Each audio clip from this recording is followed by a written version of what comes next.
Okay, hello and welcome to another edition of NCAA tournament previews. If you missed yesterday, we started off the week with looking at the Penn State-Georgetown game, and today we continue down towards the number one seed with the Maryland versus Princeton game.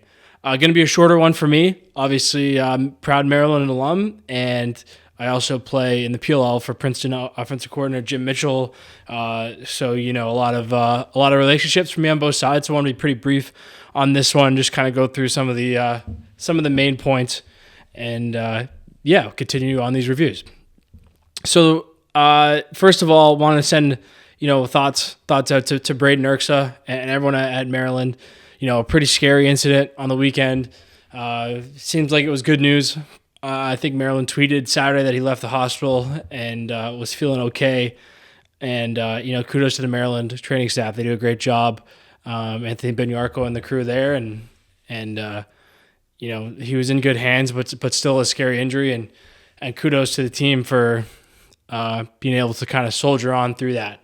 I think it was, the back half of that game against Penn State got away from them a little bit.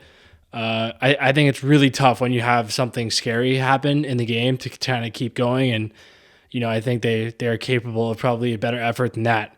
So, that kind of brings us into this game against Princeton. First of all, it's a rematch. These two teams did play this year early in the season, 13-7 game won by Maryland, also in College Park. The story of that one, which leads to the story of this one, was the faceoffs. Weirman went 20 for 23 in that game, 21 for 24 overall. Shea Keithler also won one. McMeekin for Princeton's been hot recently. Had a dominant Ivy League tournament against Yale and then Penn, but Weirman obviously is a bear in there. Princeton has to find a way to. They don't have to get it to 50%. It's unlikely, but they can't go 3 for 24. That's going to be a long day for them, and that really is the most significant factor in this game. If Princeton can give their offense a lot more chances, they're a talented group, well-coached group, and Maryland, obviously with the injuries, needs all the help they can get with the faceoffs. So looking at the numbers, we did this yesterday for Penn State and Georgetown, according to Lacrosse reference. Maryland 46th in offensive efficiency, 46th cumulative efficiency, 50 offensive efficiency, 31st in defensive efficiency. They have the 50th scoring offense, 21st scoring defense. And then for Princeton, 9th cumulative efficiency, 15th offensively, 6th defensively, and then the 14th scoring offense, 13th scoring defense. Again, the swaying factor there for Maryland is a lot of face-offs won, and also a few outliers for Maryland, which I think hurt their overall scores on some of those, including the 19 goals given up to Penn State just last weekend. A lot of fun battles to watch in this game. One of them is going to be, Princeton OC Jim Mitchell, who I play for in the PLL. I think he's a really smart coach. Jesse Bernhardt at Maryland, I also think is a really, really smart coach. And they're really good friends. They're on the staff together at Rutgers. I know they're good pals, so that'll be a fun chess match to watch. I think other than the face-offs, the big difference between the first game between these two teams this year and this one is Princeton's, group of freshmen, because they have a lot of them. They've played a lot more games at this point. That was game 3 or 4 for them. First time really playing against a good team on the road. They're battle tested now. They played at Maryland, at North Carolina, at Duke, at Rutgers, and then went through the Ivy League gauntlet and then won the tournament on the road. So this is a battle tested group, and they've been playing their best lacrosse recently. A combined 32 goals in 2 games in the Ivy League tournament against some pretty stout defenses. So for Maryland, you got to be prepared to see a different team than you saw earlier in the season. Obviously, they're smart. They will expect that. All right, jumping into the keys to the game. First, we'll start with Maryland. The obvious one is you got to find goal scorers if Erks is out. I'm not a reporter. I don't have any information on that, but it seems likely after a scary incident. Don't want to speculate, but you're going to need to find some goal scorers with or without him, but particularly without him. The most significant tactical, I think, thing to watch in this game is Maryland's short stick play on defense. I'm going to put a bunch of film clips in here, but Princeton does a great job of giving their Dodgers a ton of space. In the Penn game, there were several plays where there was at least 15, 20 feet, 20 yards, of distance between the Dodger and the next closest player. They really get attention away from the ball. They have a bunch of creative ways of doing this early in the possession. I think Coach Mitchell does a brilliant job of this. Okay, here's a great example. Cameron has like 30 yards to work with here to the next closest player. Asks a lot of the Penn short sticks. Even if they did want to slide, it's hard to figure out where to come from when it's this spread. Then this is another good example. Even if Penn wants to slide, there's no one really close, especially if you don't want to slide off the base. And then I love this clip. Princeton goes to work on the short stick with tons of room, doesn't love what he has, and then just give it right back, goes to work again. A really difficult place to slide to. You need great short stick defense. They don't necessarily have to be perfect, especially if they can hang on throughout the dodge, because as the Dodger gets across the field, there's a lot of players there, so you go from having no slide options to several slide options at the end, but you can't get cooked. If you get smoked early on in the Dodgers, it's going to be really tough. And again, your short sticks are going to have to be comfortable guarding pretty good players in a lot of space. Princeton does a great job of that. On that note, McNaney's obviously going to be big, especially with the injuries up front, and he's got to be great in the low angle. I don't mean this critically. Princeton shoots a lot of relatively low angle shots, but they have a lot of super talented shooters.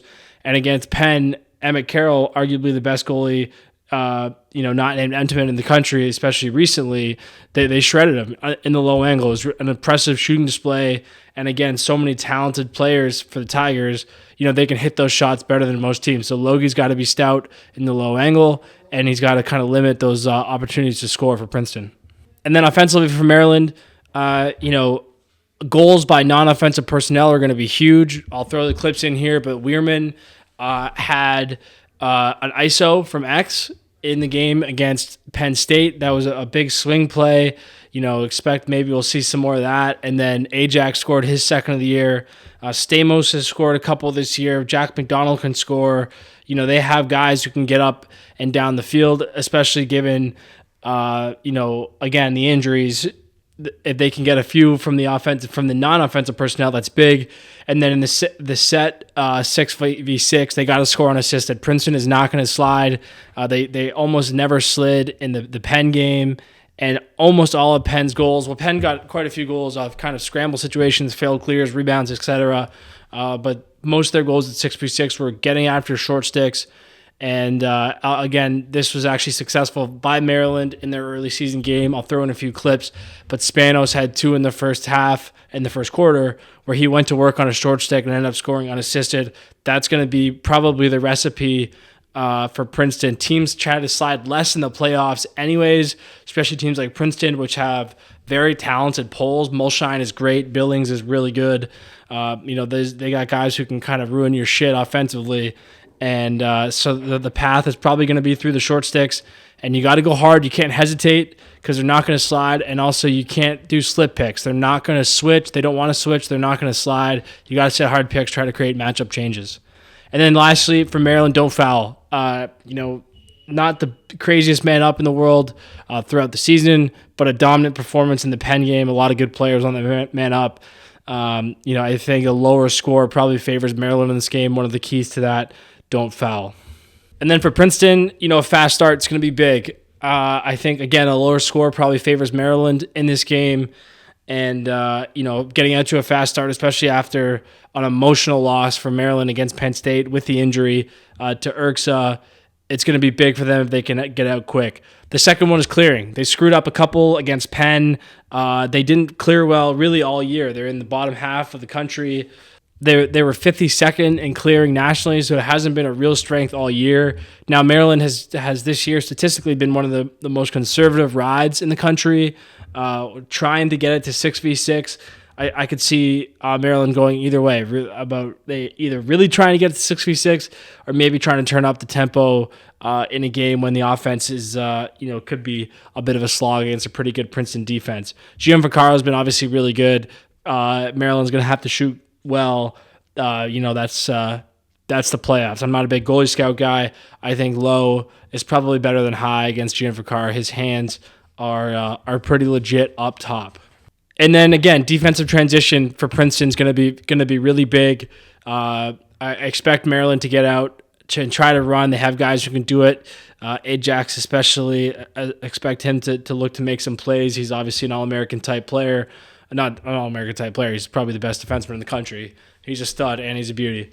And then, I think there's a question about who's going to really close. There's a lot of depth for Princeton, which is great, especially when they're all scoring. And that's the Ivy League tournament. They had guys making plays all over the field. I think that's great. And when it gets down to it in the playoffs, sometimes it is nice to have, a go-to guy who can just give the ball to and makes a play. McAsee is obviously the obvious answer, but with Ajax on him, it's going to be a pretty fun battle. Those are two of the best players in the country, two guys who have played a lot of ball, two guys who have played against each other quite a bit, including in the playoffs.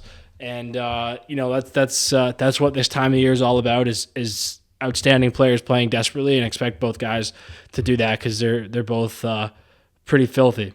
Again, try to keep this one a little bit shorter today. Expect reviews on the 6 remaining games throughout this week. I'll end with some X factors for Maryland. I think you're looking at secondary scoring guys who can get after short sticks.